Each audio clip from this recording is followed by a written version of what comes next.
د چا په سر چې چا د سر او مال قرباني ورکړه نن هغه د هغو وینې هډونه خرڅوي. ملګرو ګیلمن وزیر در سره بیا د یو نوي شعر سره وایي: سودا د انسانانو پکې کېږي نر خرزان دی. سودا د انسانانو پکې کېږي نر خرزان دی. زموږ په پاکستان کې عجیبه غوندې دکان دی. که چرته دې تاجه د پښتنو وینه په کار شوه، که چرته دې تودا د پښتنو وینه په کار شوه، نو ورشه GHQ دی، هایکورټ دی، پارلمان دی، او معصوم پکې بندي دی، قاتل اقتی تڼی ګرځي. معصوم پکې بندي دی، قاتل اقتی تڼی ګرځي. بس دغه مو د لا اله الا الله دستان دی، او چې چا به پرې کول د انسانانو نسلونه، موږ خو یې پېژنو چې چا به پرې کول د انسانانو نسلونه. هغه سړی نن په پایتخت باندې مهمان دی، او ټاپه د دوی په لاس ته چې یې مړ کړي بیا یې پړ کړي.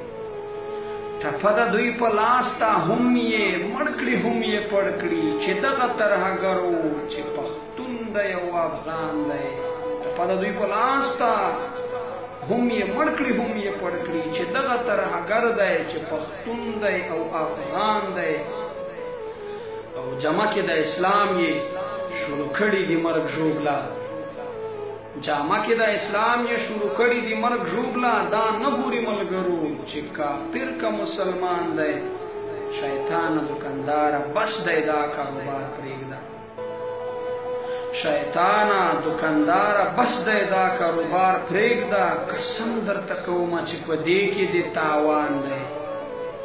شیطانه دوکانداره بس دی دا کاروبار پرېږده. قسم درته کومه چې په دې کې د تاوان دی. او ته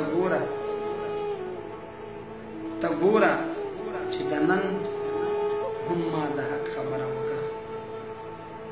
ته وګوره د نن چې ما د حق خبره وکړه. دوی وایي چې غدار د اسدخیلو ګیلمان دی. بیا وایي چې غدار د اسدخیلو ګیلمان دی. ګلخانانو سخت بد در باندې راځم، ولې چې تاسو خو د رښتیا د اورېدلو قوت نه لرئ. وزغمئ ګیلړانو، وزغمئ. زما هر شعر په حقیقت مبني دی. که څوک راسره مخامخ خبرې کول غواړي ورته تیار یم. په دې کې هېڅ شک هېڅ دروغ نشته. سلام.